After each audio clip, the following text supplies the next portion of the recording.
अपघात झालाय। Trial run सुरू असताना अपघात झाल्याची माहिती मिळतेय। ट्रायल रन वेळी फक्त ट्रेन कॅप्टन आणि कंपनीचे कर्मचारी उपस्थित होते। सिग्नलिंग उपकरण नसल्याने कंट्रोल रूमला ट्रेनचं स्थान कळलं नाही। कंपनीकडून अपघातासंबंधी माहिती देण्यास नकार देण्यात आलाय। माध्यमांनी विचारल्यावरही कंपनी अधिकारी न बोलता निघून गेलेत। अपघातानंतर या घटनेवरती कंपनीकडून पांघरून टाकण्याचा प्रयत्न झाला, पण कर्मचारी संघटना अपघात झाला या बाबीवरती ठाम आहे।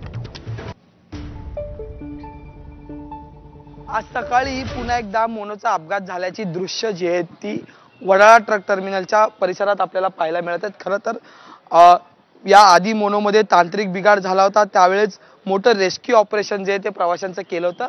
त्याच्यानंतर मोनो नव्या तांत्रिक पद्धतीने सुसज्ज करण्याचा प्रयत्न MMRDA कडून MMRCL कडून करण्यात आला होता आणि त्याचं टेस्टिंग जे ते सुरू आहे। सध्या मोनो सुविधा जी आहे ती प्रवाशांसाठी बंद आहे आणि त्याची टेस्टिंग जे ते सुरू आहे, पण त्या टेस्टिंग दरम्यान अपघात झाल्यासारखी दृश्य जी आहेत त्यात आपल्याला समोर पाहायला मिळतात।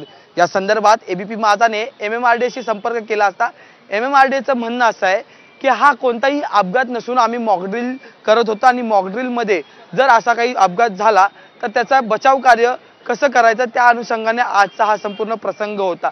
पण आपण जर पाहिलं तर सध्याची जी दृश्य आहेत ती अत्यंत भयावह आणि बोलकी आहेत, कारण की रेल्वेचं चाक आपल्याला या ठिकाणी पाहायला मिळते, समोरच्या इंजिनचा फायबर तुटलेला आपल्याला या ठिकाणी पाहायला मिळते। त्यासोबतच मोनोचे काही कर्मचारी आता त्या ठिकाणी पोहोचून या सगळ्या गोष्टींची एकंदरीत माहिती घेतात आहेत की नेमकं प्रकरण काय झालंय।